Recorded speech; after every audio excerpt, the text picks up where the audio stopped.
მოკლედ სასტავ, მოემზადეთ, რადგან დღეს ისეთ თემაზე უნდა ვიბაზროთ, რომელიც მთელ UFC-ს და ზოგადად საბრძოლო სამყაროს აზანზარებს.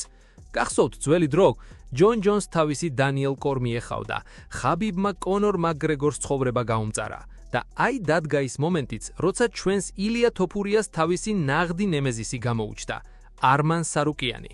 ხო, სწორად გაიგეთ.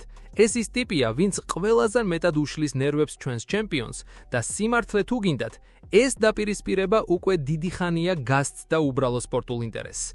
ეს ორი ტიპი მარტო იმიტომ კი არ არიან ყურადღების ცენტრში, რომ თავიანთ წონაში საუკეთესოები არიან, არამედ იმიტომ, რომ ერთმანეთს გულზე საერთოდ არ ეხატებიან. აი ის მომენტია, ჰაერში ნაპერწკლები რომ ცვივა, როცა ერთმანეთის სახელს ახსენებენ. და სწორედ ეს არის ის იდეალური რეცეპტი, რომლითაც UFC-ში ლეგენდარული ომები იწერება. მე ვარ მემს კონტრალარეხადან და დღეს უნდა აგიხსნათ, რატომ არის ილია თოფურიასა და არმან სარუკიანის დაპირისპირება დღესდღეობით ყველაზე ცხელი თემა მთელ დედამიწაზე. მოდი ჯერ ის ვთქვათ, რაზეც ბევრი თქვენგანი ალბათ უკვე ფიქრობს. კაცო, ნამდვილი მეტოქე ხომ ისლამ მახაჩევიაო. ძმურად არ შეგეშალოთ. მახაჩევთან ჩხუბი, რა თქმა უნდა, სპორტული თვალსაზრისით ყველაზე დიდი მოვლენაა, რაც კი შეიძლება ახლა დააორგანიზო. იქაც იყო რაღაც კბენები ილიასა და იმ რუსს შორის, მაგრამ რაღაცნაირად ხელოვნურად ჩანს, გესმით? ისლამი ისეთი ტიპია, დიდად არც ერთვება ამ ბაზარში და ყველამ ვითით, რომ ტვიტერზე პოსტებს თვითონ კი არა, მისი მენეჯერები უწერენ. ამიტომ ის დაპირისპირება უფრო მარკეტინგული გათვლაა, რომ დიდი ფული გააკეთონ. აი, არმანთან კი ყველაფერი სხვანაირადაა. აქ პირადი წყენაა, აქ ემოციაა, აქ ნაღდი ზიზღვია. უკვე სათვალავი ამერია რამდენჯერ გადაუარეს ერთმანეთს ინტერვიუებში. თავიდან ყველაფერი სტანდარტულად დაიწყო. ილია ამბობდა, არმანი უდისციპლინოა, არასერიოზულია და მაგასთან ჩხუბი არ მჭირდებაო. სარუკიანი კიდევ პასუხობდა, ჩემპიონი გარბის, რადგან იცის, რომ დივიზიონში ყველაზე მეტად მე გაუჭირდებიო. მაგრამ მერე უკვე წავიდა ნამდვილი გრუზინული და სომხური ჟინით შეზავებული ლანწყვაგინება. თოფურიამ პირდაპირ თქვა, ეს ბიჭი ერთი სულელი ბავშვია მამიკოს ფულებით რომ ბლატაობს და ინტერნეტში თავს იჭრისო. თან დააყოლა, ჩემთვის ეგ საერთოდ არანაირი ბარიერია, 5 წუთში დავაძინებო. არმანმაც არ დააკლო, იხვიში არჩია ილიას, ინგლისურად დაკ, რაც ნიშნავს არიდებას გაქცევას. მერე საერთოდ ისეთ თემებზე გადავიდნენ, აი კაცურ ბაზარში რომ არ მოსულა. არმანმა ილიას არაკაცობაზე დაუწყო მინიშნებები. რაღაც გაპარსულ ადგილებს ახსენებდა და მოკლედ ბაღის ბავშვებისოვით კი არა, ნაღდი მტრებივით აიშვეს. და იცით რა, მე ეს ასწორებს. იმიტომ რომ როცა ორი კაცი ერთმანეთს ასე ვერიტანს, იქ ოქტაგონზე ნამდვილი ხორცსაკეპი მანქანა ირთვება. მარტო ლანძღვაც ხომ არ არის, ეგრე ქუჩაშიც ბევრი იგინება. თავარი ისაა, რომ ორივე ელიტაა. ილია და არმანი დღეს 155 ფუნტში მსუბუქ წონაში ყველაზე საშიში მგლები არიან.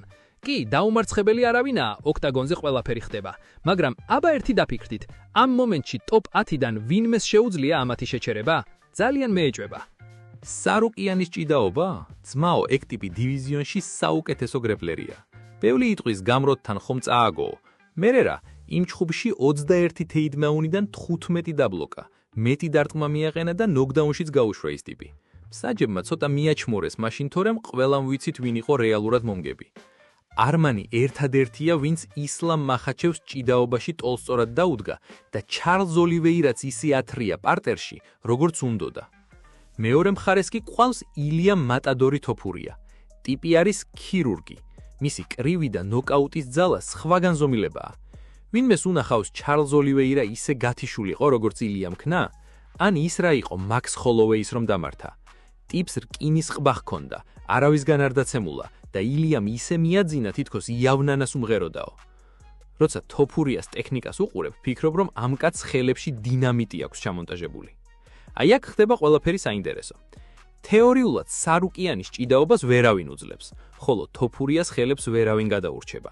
მაგრამ რა მოხდება, როცა ეს ორი ძალა ერთმანეთს დაეჯახება? შეძლებს არმანი ილიას ხელების ნეიტრალიზებას თავისი ტეიქდაუნებით? თუ ილია მანამ დააყრეს თავზე ყველაფერს, სანამ არმანი ფეხებში შესვლას დააპირებს.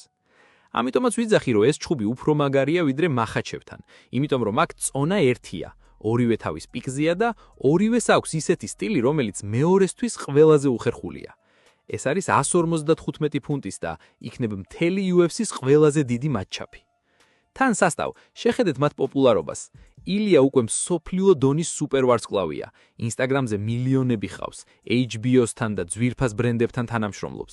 მის უკან მთელი საქართველო და ესპანეთი დგას, თან ისეთი ფანატიზმით, რომ UFC-ს ასეთი რამე კაიხანია არ უნახავს. მაგრამ არც არმანი ჩამორჩება. მან თავისი იმიჯი თვითონ შექმნა. მილიონერი ბიჭი, რომელიც ძვირად ღირებულ ცხოვრებას აჩვენებს, სულ აქტიურია, სულ ჩხუბობს, სულ რაღაცას შვება. ტიპმა ჭიდაობის ტურნირებიც კი ისეთი პოპულარული გახადა, რომ ხალხი გიჟივით უყურებს. ახლა კი სასტავ. მოდი უფრო ღრმად ჩავიდეთ ამ საქმეში და გავარჩიოთ, რეალურად რა მოხდება, როცა ეს ორი მგელი ერთ გალიაში ჩაიკეტება. იცით რა არის ყველაზე კაი ამ ამბავში? ის რომ აქ არავინ აპირებს უკან დახევას. აქ ნომერ მეორეობით არავინ კმაყოფილდება. ილია და არმანი ეს არის ორი ისეთი ეგო, რომელიც ერთ ოქტაგონზე უბრალოდ ვერ დაეტევა. მოდი ჯერ არმანის მხარეს შევხედოთ.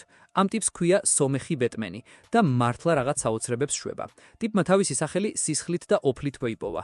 გახსოვთ მისი დებიუტი? პირდაპირ ისლამ მახაჩევთან შეაგდეს და მაშინვე აჩვენა ყველას, რომ ბიჭიკო კი არა, ნაღბი მებრძოლია. არმანის ჭიდაობა არის ისეთი რაღაც, რასაც MMA-ში დაუღალავ წნეხს ვეძახით. ის არ ჩერდება. თუ ერთხელ ჩაგივლო ხელი, მორჩა. ტკიპასავით გაზის და სულს გიხუთავს. და რაც ყველაზე მთავარია, ამ ბოლო დროს კრივშიც მაგრად მოუმატა. აი ბენეილ დარიუშს რაც დამართა ეგ ხომ საერთოდ, პირდაპირ თავში დაახალა მუხლი და დააძინა. ანუ ტიპი მარტო მოჭიდავე აღარ არის, უკვე ყველგან საშიშია. მაგრამ აქ ჩნდება ერთი დიდი მაგრამ და ამ მაგრამს ქვია ილია თოფურია. ილია არის ისეთი ფენომენი, რომელიც 100 წელიწადში ერთხელ იბადება. დააკვირდით მის მოძრაობებს, ეგ კრივი კი არა, ხელოვნებაა. ყოველი დარტყმა არის გათვლილი, ყოველი ნაბიჯი არის ზუსტი.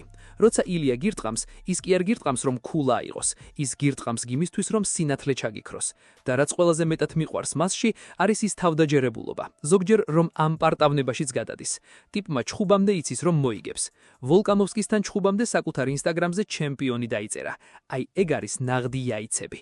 და მერე გამოვიდა და მართლა დაანაკაუტა ლეგენდა. ახლა წარმოიდგინეთ ეს სიტუაცია. არმანი ცდილობს ფეხებში შესვლას.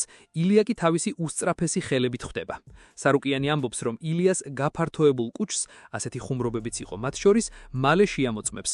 ილია კი პასუხობს, რომ არმანი უბრალოდ მორიგი მსხვერპლია, რომელიც მის გზაზე შემთხვევით აღმოჩნდა. ბევრი ამბობს, რომ ილიას ჭიდაობაში პრობლემები ექნებაო. ხალხო გავიწყდებათ, რომ ილია ბავშვობიდან ბერძნულ რომაულ ჭიდაობაზე დადიოდა საქართველოში. გავიწყდებათ, რომ მას შავი ქამარი აქვს ჯიუჯიტსუში. ის რომ ილია ყველა საკენებულში აძინებს, იმას კი არ ნიშნავს, რომ ჭიდაობა არ იცის. უბრალოდ კაცს ეზარება პარტერში გორაობა, როცა შეუძლია ერთი პრავით დაასრულოს კინო. და აი აქ მივდივართ ყველაზე მთავარზე, მათ ურთიერთობაზე. ეს არ არის სპორტი, ეს უკვე პირადულია. ილია არმანს მამიკოს ბიჭი ეძახის, რომელიც ფულებით ყიდულობს ყველაფერს. არმანი კი ილიას ევროპულ პეპელას ადარებს. ეს დაპირისპირება ჰგავს იმ ძველ, კარგ, ქუჩურ გარჩევებს, სადაც ორი უბნის ავტორიტეტი ერთმანეთს ეჯახება. მთელი ინტერნეტი ამაზე ბაზრობს. ყველა პოსტის ქვეშ, ყველა ვიდეოზე ხალხი ორ ბანაკათაა გაყოფილი. ქართველები რა თქმა უნდა ჩვენს ძმას გულშემატკივრობთ, მაგრამ ობიექტურად რომ ვთქვათ, ეს ჩხუბი არის ის, რასაც UFC-ს ისტორია ოქროს ასოებით ჩაწერს. იცით რა არის კიდევ ინტერესო? ის რომ ორივე მათგანი წარმოადგენს პოსტსაბჭოთა სივრცეს. ორივეს აქვს ის ნაღდი კავკასიური ხასიათი. აქ არ არის მოდი ვიჩხუბოთ და მერე ლუდი დავლიოთ. არა ძმაო, აქ არის მოდი ვიჩხუბოთ და ვნახოთ ვინ არის ნაღდი კაცი. არმანი ამბობს, რომ ილია გაურბის. ილია ამბობს, რომ არმანი ჯერ პატარაა. ეს კატათაღალობა უკვე ყელში ამოუდა ფანებს. ჩვენ გვინდა სისხლი, ჩვენ გვინდა ნაკაუტი, ჩვენ გვინდა ვიხილოთ როგორ წყდება დივიზიონის ბედი. და სიმართლე გითხრათ, არმანი ერთადერთია, ვისაც რეალურად შეუძლია ილიასთვის პრობლემების შექმნა. ისლამი სხვა წონაშია, სხვა პლანეტაზეა, მაგრამ აი აქ 150 ფუნტში ეს ორია მთავარი პერსონაჟი. ბევრის გონია, რომ ილია მარტო ესპანეთისთვის ჩხუბობს. არა ძმაო, ილია არის ნაღდი ქართველი და ამას ყოველ ნაბიჯზე ამტკიცებს. მისი ყოველი მოგება ჩვენი მოგებაა და როცა ვიღაც ბლატნოი სომეხი ბიჭი გამოდის და ჩვენს ჩემპიონზე რაღაცეებს ბოდინავს, ეს უკვე ჩვენს გვეხება. ამიტომ ამ ჩხუბს საქართველოში ყველა ისე ელოდება როგორც ახალ წელს. დაფიქრდით, რამდენი რამ დევს სასწორზე.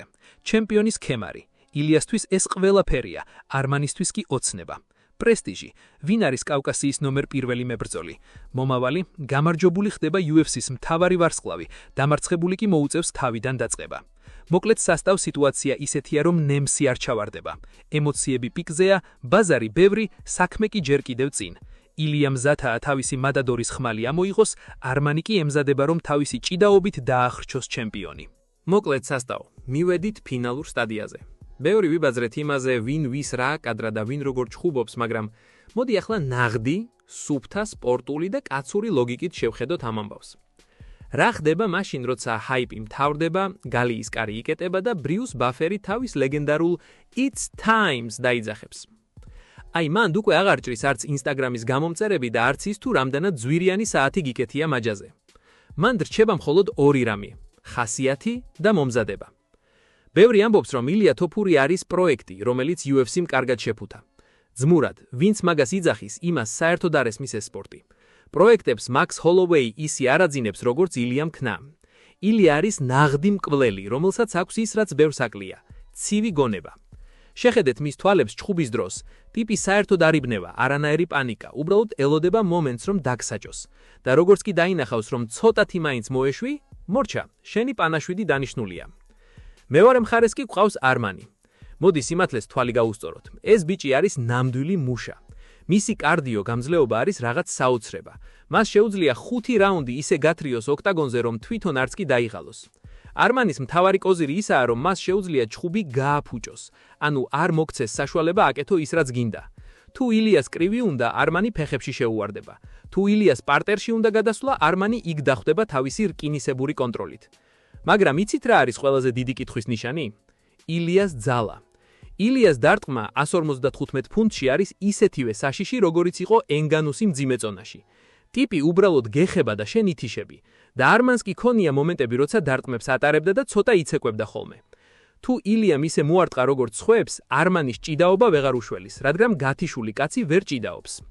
საბოლოო ჯამში რას ვხედავთ? ჩვენ ვხედავთ ორ ახალგაზრდა, მშიერ და ამბიციურ მებრძოლს, რომლებსაც ერთმანეთი სუდლობთ. ეს არ არის უბრალოდ ჩხუბი რეიტინგისთვის, ეს არის ჩხუბი იმაზე, თუ ვინ იქნება ამ ეპოქის სახე. ილიას უნდა რომ გახდეს ყველა დროის საუკეთესო, GOAT, და ამისთვის მას სჭირდება ისეთი სკალპები, როგორიც არის არმანი. არმანს კი უნდა რომ დაამტკიცოს, რომ ის არ არის მხოლოდ მამიკოს ბიჭი და მას შეუძლია ყველაზე საშიში კაცის გატკევა. მე თუ მკითხავთ, ეს ჩხუბი თუ არ შედგა UFC-ს ისტორიაში ერთ-ერთი ყველაზე დიდი დანაკნისი იქნება. ეს იგივეა ხაბიბსა და ტონი ფერგიუსონს რომ არ ჩაჩხუბებოდა, რაც მართლა მოხდა და დღემდე გულზე გვხდება. ოღონდ აქ სხვა დონეა, აქ ორივე თავის პიკზეა და ორივე მზად არის ომისთვის. სასტავ, მოემზადეთ, როცა ეს ჩხუბი ოფიციალურად გამოცხადდება, ინტერნეტი დაიწვება. ქუჩაში ხალხი ერთმანეს დაერევა ბაზარში ვინ მოიგებსო და იმ დღეს, როცა ისინი ოქტაგონზე შევლენ, საქართველოშიც და მთელ მსოფლიოშიც დრო გაჩერდება. ჩვენი მხრიდან ჭკუალთვის მთელსრული მხარდაჭერა ილიას, იმიტომ რომ ის ჩვენი სისხლი და ხორცია, იმიტომ რომ მან აჩვენა მსოფლიოს რა შეუძლია პატარა ქვეყნის შვილს ასეთ დიდ არენაზე. მისი დავდაჯერებლობა ჩვენს გადმოგვედება ხოლმე. და თუნდაც არმანი იყოს ძალიან მაგარი მოჭიდავა, თუნდაც კონდეს მილიონები და მაგარი კარდიო, მას ერთი რამე აკლია: თოფურიასებური ქარიზმა და ის დამნაგრევი მარჯვენა, რომელიც ბედის წევას წყვეტს. ასე რომ მეგობრებო, დაველოდოთ.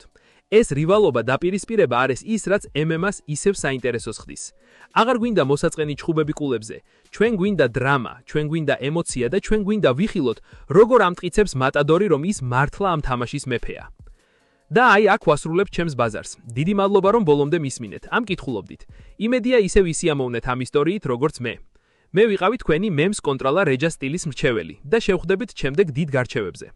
ილია ძმაო, მიაწე, მთელი საქართველო შენსკენაა. ხოლო არმანს ვუსურვოთ, რომ მალე გამოჯამრთელდეს იმ ნოკაუტისგანა, რომელიც მას ადრე თუ გვიან ელოდება.